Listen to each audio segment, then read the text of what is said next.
Sa kaharian ng mga hayop, ang pagkawala ng ulo ay hindi palaging katumbas ng kamatayan.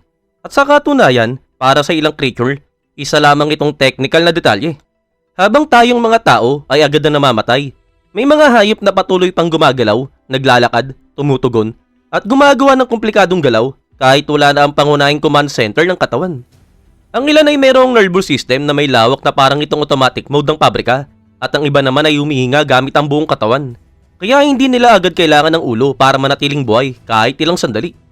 Sa ngayong araw na ito, makikilala mo ang 10 hayop na tila tumatangging mamatay. Kahit pa sinasabi ng logic na dapat matagal na itong tapos. Pero bago natin simulan yan, kung bago ka pa lamang sa aming channel, huwag mo sana kalimutan na mag-subscribe para naman lagi kang updated sa mga ganitong uri ng video. Number 10. Cobra. Pagdating sa pananatiling buhay o kahit sobrang aktibo matapos mapugutan ng ulo, ilan lamang ang kasing dramatiko ng mga ahas. Hindi lang sila basta gumagalaw, kaya pa nilang umatake, kumagat at mag-react ng marahas sa loob ng ilang minuto at minsan ay mas matagal pa. Nangyayari ito dahil ang nervous system ng ahas ay sobrang tibay at kalat sa buong katawan. Kahit wala na ang utak na nagkokontrol, ang mga electric impulses ay patuloy na nagpapaputok na parang hubad na kable ng kuryente dahilan para ang katawan ay mamilipit, kumulot, at maglabas ng mga reflex na galaw. Kaya paulit-ulit ang babala ng mga eksperto, huwag na huwag mong hahawakan ng bagong pugot na ahas. Ang katawan nila ay pwedeng umatake ng reflex at ang ulo, oo, kaya rin itong kumagat. Dahil ang mga kalamnan ng panga ay patuloy na gumagana sa loob ng ilang sandali. At ito ay literal na kalabang umaatake mula sa dalawang direksyon. Dagdag pa rito, ang mabagal na metabolismo ng mga ahas ang dahilan kung bakit mas matagal mamatay ang kanilang mga selula, kaya mas sumahaba ang nerve activity. Ang resulta, isa sa mga pinakanakakatakot at kakaibang biological phenomenon na kung saan isang ahas na kahit wala ang ulo ay tila desidido pa ring manira ng buhay. Number 9. Chicken. Kung mayroong isang hayop na tunay na simbolo ng pamumuhay kahit wala ang ulo, walang duda, ang manok ang may hawak ng titulo. Ito ang hayop na nagdadala ng post-decapitation chaos sa pandaigdigang kasikatan. Simple pero talagang napakatalino ang paliwanag. Ang mga manok ay mayroong nervous system na sobrang lawak na kung saan ang maraming basic motor function ay hindi direktang nakaasa sa buong utak kundi sa mga particular na bahagi ng mas mababa, malapit sa brainstem. Kapag natanggal ang ulo sa hindi man lang marangal na paraan, may mga bahaging patuloy pang gumagana sa loob ng ilang segundo at minsan ay mas matagal pa depende sa hiwa. At ang nangyayari dito ay tatayo ang manok, tatakbo, magpupumiglas, magbabago ng direction, at kikilos na para bang may huling utos na mabuhay na kailangan pa niyang tuparin hanggang sa dulo. Hindi na nakapagtataka kung bakit naging alamat sa probinsya ang ganitong eksena. At sa mga pambihirang kaso, gaya ng sikat na si Mike the Headless Chicken, may mga bahagi ng utak at nerve na nanatiling buo, dahilan para mabuhay ang manok ng mahigit 1 taon kahit walang ulo. Nangyayari ang lahat ng ito dahil ang katawan ay patuloy na tumutugon sa automatic reflexes, electric impulses, at ang program ng galaw ng nervous system. Nakakabahala, oo. Nakakaaliw sa science, sobra. Nakakatakot kapag nakita mo sa personal, talagang walang duda. Pinapatunayan ng manok na sa kaharian ng mga hayop, umiiral ang organisadong kaguluhan. At minsan, tumatakbo pa ito palabas ng bakuran. Number 8. Cockroach. Kung may mga hayop na halos ginawang insulto ang salitang resilience, walang iba kundi ang ipis. Habang ang ibang hayop sa listang ito ay nabubuhay lamang ng ilang segundo o minuto matapos mawala ng ulo, ang ipis ay parang tumitingin lang sa kanila na nagsasabi, "Sandali lang, hawakan mo muna ang aking ulo." Ang mga ipis ay kayang mabuhay ng ilang araw kahit wala ng ulo at hindi ito exaggeration. At ang sikreto, ang kanilang katawan ay sobrang epesyente at halos independent. Una sa lahat, hindi sila humihinga gamit ang ulo. Ang hangin ay pumapasok sa pamamagitan ng maliliit na butas na tinatawag na spiracles na matatagpuan sa buong katawan, kaya kahit mawala ang ulo, tuloy pa rin ang paghinga. Ikalawa, ang kanilang nervous system ay ganap na na-decentralize. Ibig sabihin, wala silang central command center lang. Sa halip, may mga ganglia o nerve cluster na kalat sa katawan na siyang kumukontrol sa mga basic na galaw at reflexes kahit walang utos mula sa utak. At para mas lalong maging nakakatakot, hindi umiikot ang dugo ng ipis sa ilalim ng pressure tulad ng tao, kaya hindi sila madaling maubusan ng dugo. Kapag naputol ang ulo, kusang nagsasara ang pinsala At nagpapatuloy ang katawan na parang may nawalang hindi man lang mahalagang bahagi. Sa katotohanan, hindi ulo ang pumapatay sa ipis. Ang tunay na dahilan ng kamatayan nito matapos ang ilang araw ay gutom at uhaw. Dahil syempre, kung wala ang ulo, hindi ka na makakain o makakainom. Sa madaling salita, ang ipis ay hindi namamatay dahil sa pinsala, kundi dahil sa gutom. Kahit walang ulo, isa pa rin itong seryosong problema. Kaya nga may mga biro ng marami, kapag magwakas ang mundo bukas, malamang ipis ang isa sa mga huling mabubuhay. At pagkatapos mong maintindihan kung paano sila gumagana, mahirap na talagang hindi mangilabot. Number 7. Mantis Shrimp. Ang mantis shrimp ay kilala sa mga pinakamabilis at pinakamalakas sa suntok sa buong animal kingdom. At sa itsurang parang alien at oo, kaya rin itong manatiling aktibo kahit mawalan ng mahalagang bahagi ng katawan kabilang na ang ulo. Ang sikreto ng crustacean na ito ay nasa sobrang segmented at advanced itong nervous system na karaniwan sa maraming invertebrates. Sa halip na umaasa sa isang central na utak, mayroong itong mga ganglia na kalat sa buong katawan na kumukontrol sa galaw, reflexes at maging sa mas komplikadong kilos. Ibig sabihin, kahit mapunit o masira ang ulo, may mga bahagi ng katawan na patuloy pang gumagalaw, pumipilipit, at tumutugon sa stimuli. At tandaan, pinag-uusapan natin ng hayop na kayang basagin ng kabibe, durugin ang salamin ng aquarium, at maglabas ng suntok na sobrang bilis na lumilika ng cavitation bubble, mga bula na nag-i-implode at naglalabas ng init na halos kapantay ng temperatura ng araw.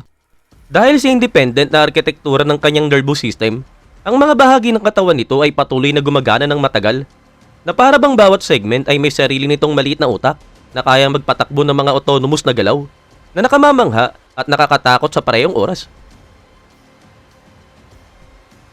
Number 6. Crab. Sa mga tunay na eksperto sa biological persistence, may mga special na pwesto ang alimango. Tulad ng ibang arthropods, mayroong itong segmented at distributed na nervous system. Kaya ang ulo ay hindi ang absolute center ng kontrol.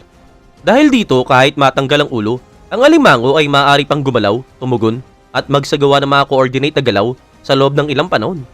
Ang sikreto ay nasa nerve ganglia, mga maliliit na mini processor na nakakalat sa buong katawan. Ang bawat ganglia ay kumukontrol sa particular na galaw o bahagi ng katawan. Dahilan para ang mga paa ay patuloy na gumagalaw ng rhythmical at ang katawan ay tumutugon sa haplos o pressure ng halos automatic. Kaya hindi nakapagtataka kung bakit maraming mangingisda at kusunero ang nagkukwento na ang mga alimango ay gumagalaw pa rin kahit na sa mga sitwasyong hindi na dapat. Hindi ito buhay sa totoong kahulugan, kundi makapangyarihan at matibay na reflex. Dagdag pa rito, ang mga alimango ay sanay na sanay sa pagkawala ng bahagi ng katawan. Kaya nilang mag-regenerate ng buong paa matapos mag-molt, patunay kung gaano kahanda ang kanilang katawan sa independent survival mode. Kapag nawala ang ulo, ang natitirang bahagi ng organismo ay pumapasok sa huling yugto ng reflexes at autonomous movement bago tuluyang huminto ang lahat. Sa huli, ang alimango ay isa lamang sa mga hayop na pinapatunayan kung gaano katibay ang kanilang nervous system. Patuloy itong gumagana kahit na ang pinakamahalagang bahagi ng katawan ay nawala na sa likod. Number 5. Lizard. Sa ngayon, pasukin naman natin ang mundo ng mga butiki. Bagamat hindi sila kasing tagal ng buhay nang walang ulo kumpara sa ilang invertebrates. Kabilang sila sa mga hayop na nagtatanghal ng isa sa mga pinakamagandang phenomenon sa kalikasan. Ang katawan na patuloy na nabubuhay ng ilang sandali matapos maputol ang ulo at higit sa lahat, ang autonomous tail o buntot na parang may sariling buhay. Talagang mas komplikado ang nervous system ng mga butiki kumpara sa mga insekto at crustaceans. Subalit may matibay pa ring reflexes at nerve centers na kayang gumana ng independent. Kapag nawala ang ulo ng butiki, maaari pa rin itong kumilos, pumilipit ang kalamnan, at tumugon sa stimuli ng ilang segundo, minsan pa nga ay mas matagal, dahil patuloy pa rin nagpapadala ng electrical impulses ang spinal cord, na parang ganap pang gumagana ang utak. Subalit ang totoong palabas ay hindi ang ulo, kundi buntot na nawala. Sa tinatawag na autonomy, ang butiki ay kusang pinapalaya ang buntot para lituhin ng mga predator. Ang resulta, isang bahagi ng katawan na patuloy na tumatalon, umipilipit, umiikot, at nagpupumiglas ng ilang minuto ng mag-isa. Nangyayari ito dahil ang buntot mismo ay may sariling ganglia at reflexes na nagtatakda na gumana kahit walay sa katawan. Ito ay literal na isang buhay na piraso na nagtatrabaho upang matiyak ang pagtakas ng pangunahing hayop. Parehong prinsipyo ang nagpapaliwanag kung bakit, kahit sa mga extreme na sitwasyon, ang mga bahagi ng katawan ng butiki ay nananatiling aktibo sa reflex may mga nakapirming electrical impulses at kalamnan na ayaw sumunod sa utos ng utak. Sa uli, ang mga butike ay hindi lang lumalaban sa kamatayan sa ilang sandali, kundi ginagawang strategy ang kanilang katawan. Kapag ang buntot ay nakaligtas ng mag-isa ng ilang minuto, malinaw na gustong maglaro ng kalikasan ng ating konsepto ng buhay at kamatayan. Number 4. Planaria. Kung may hayop sa listahan na ito na nakaka-outshine sa lahat, iyon ang planarian, ang tunay na kampyon ng practical na immortality at kakaibang regeneration. Habang ang ibang hayop ay patuloy lamang na gumagalaw kahit walang ulo, ang planaria ay gumagawa lang ng bago. Ang maliliit at patag na uod na ito ay may kakayahang mag-regenerate ng sobrang advance. Kung hahatiin mo ito sa 2 piraso, makakabuo ka ng 2 bagong planarya. Kung hahatiin mo naman sa 10 piraso, 10 bagong planarya ang lilitaw. At oo, kung aalisin mo lang ang ulo, bubuo ang katawan ng bagong ulo kasama ang utak, mata, bibig, at lahat ng gumagana ng perpekto. Parang bawat piraso ay mayroong manual na muling buuin ang buong hayop. At ang sikreto, ang kanilang totipotent stem cell na kayang maging kahit anong bahagi ng katawan na kinakailangan. Ang mga planarya ay may kakayahang magpanatili ng chemical map ng kanilang katawan na nagsasabing eksakto kung dapat tumubo ang bawat bahagi. Isa itong advanced na biological engineering na hanggang ngayon ay pinag-aaralan pa ng mga sayentipiko. Ang nakakatakot pa rito, bukod sa muling pagbuo nito, nakakabawi rin ng planarya ng mga alaala bago pa man ito mapugutan. Nakita ito ng mga scientific experiment na nagpapahiwatig na ang alaala ay hindi lang nakatali sa utak, kundi nakakalat sa buong katawan at tunay na hamon nito sa lahat ng alam natin tungkol sa neurobiology. Habang ang ibang hayop sa listahan ay nagpapaliban lamang sa kamatayan, ang planarya ay parang nagsasabi, okay, gumawa na tayo ng bagong ulo agad-agad. Ito ang pinakamalinaw na halimbawa ng pagtanggi sa kamatayan at panalo sa buhay. Number 3. Praying mantis. Ilang hayop lamang ang kayang manatiling aktibo kahit wala ng ulo, at isa sa mga ito ay ang praying mantis. Ang insekto na ito ay ginagawang bahagi ng natural na proseso ng buhay, ang pagkawala ng ulo, lalo na sa panahon ng pag-aanak. May mga pangyayari na kung saan pinupugutan ng babae ang lalaki, isang kakaibang taktika na hindi pangkaraniwan pero nangyayari. Sa halip na huminto, ang katawan ng lalaki ay nananatiling aktibo. Nangyayari ito dahil ang nervous system ng mantis ay partially distributed at maraming reflexes na may kinalaman sa pag-anak ay kontrolado ng ganglia at thorax, hindi sa ulo. Ang resulta, kahit wala na ang ulo, tuloy pa rin ang proseso ng pag-anak. At mas nakakatawa pa, minsan ang pagkawala ng ulo ay nagpapalakas pa ng galaw dahil ang ulo ay gumagawa ng inhibitory substance na kinokontrol ang ilang kilos. Kapag nawala ang ulo, naka-unlock ang katawan, tumataas ang reflex activity na halos komiko sa tindi pero kahanga-hanga pa rin. Salamat sa independence na thoracic nerve ganglia na nanatiling functional, coordinated, at may automatic reflexes ang katawan ng mantis. Isa ito sa mga pinaka-iconic na halimbawa ng mini-brain architecture ng mga arthropods. Kapag nawala ang isang bahagi, ang iba ay tuloy pa rin sa trabaho. Number 2. Octopus. Kung may hayop na ganap na nire-define ang konsepto ng independent body, iyon ang octopus. Hindi ito basta-basta nakakaligtas ng walang ulo, pero halos bawat bahagi ng katawan nito ay parang may sariling utak. Bawat tentacle ay mayroong sariling neurons na kayang gumawa ng desisyon, magsagawa ng komplikadong galaw, at tumugon sa stimuli nang hindi kailangan ng utak. Kaya kapag nahiwalay ang isang tentacle, patuloy itong nabubuhay at kumikilos ng mag-isa ng ilang sandali. Nakakatakot isipin subalit tunay na kamangha-mangha. Ang octopus ay isang perpektong halimbawa kung paano ang distributed nervous system ay nagbibigay ng autonomy at survival skills sa mga hayop. Ang pugita ay gumagalaw, humahawak ng bagay, tumutugon sa haplos, at minsan sinusubukan pang hilahin ng pagkain at lahat ito nang walang connection sa utak. Parang isang bahagi ng creature na may sariling kalooban, gumagawa sa advanced na automatic mode. Ang nervous system ng pugita ay sobrang distributed, na kung saan mga 2/3 ng neurons nito ay nasa mga braso, hindi sa ulo. At dahil dito, ang bawat tentacle ay kumikilos bilang semi-independent unit, sumusunod sa program motor patterns at local reflexes. Kaya mabilis itong tumugon sa panganib, manipulahin ng mga bagay, at lutasin ng maliliit na problema. At kapag pinag-uusapan ng buong katawan, kahit maputol ang ulo, maaaring magpatuloy ang muscle reflexes sa ilang sandali dahil sa incredible na capacity ng peripheral neurons na gumagana kahit wala na ang center command. Number 1. Flies. Sa lahat ng creature sa listahan, maaaring napapansin mo na ang langaw ay parang maliit at hindi gaanong kahanga-hanga. Subalit kapag ang usapin ay manatiling aktibo kahit wala ng ulo, sumasali rin sila sa kasiyahan. Hindi man kasing tagal ang ipis, pero ang huling ilang segundo ng langaw ay sobrang intense. Ang nervous system ng langaw ay napakabilis at nakabase sa automatic reflexes. Kapag nawala ang ulo, patuloy pa rin ang pag-ikot ng pakpak, galaw ng mga paa, at pagpupumiglas ng katawan sa frenziest na paraan.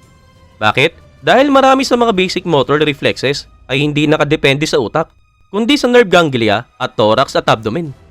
Ang mga ganglia na ito ay patuloy na nagpapaputok ng electrical impulses. Kaya ang katawan ay tumutugon na parang patuloy pa rin itong nagtatangka na tumakas.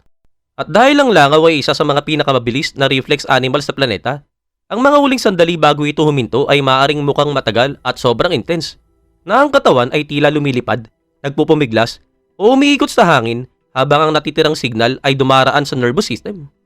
Isang maikli subalit memorable na palabas na nagpapakita na kahit maliit ang katawan, pareho pa rin ang pattern ng autonomy ng mga invertebrate sa listahan, isang huling nervous display bago tuluyang uminto. Ilan lamang ito sa mga kakaibang hayop na kaya pa ring mabuhay kahit wala na ang ulo. Kung meron kaming hindi na isama sa listahan, ipaalam mo naman sa amin sa komento. At bago tayo magtapos, huwag mo sana kalimutan na mag-subscribe para naman lagi kang updated sa mga next pa naming video. Muli, maraming salamat sa panonood. This is Noel Polo TV. See you on my next video.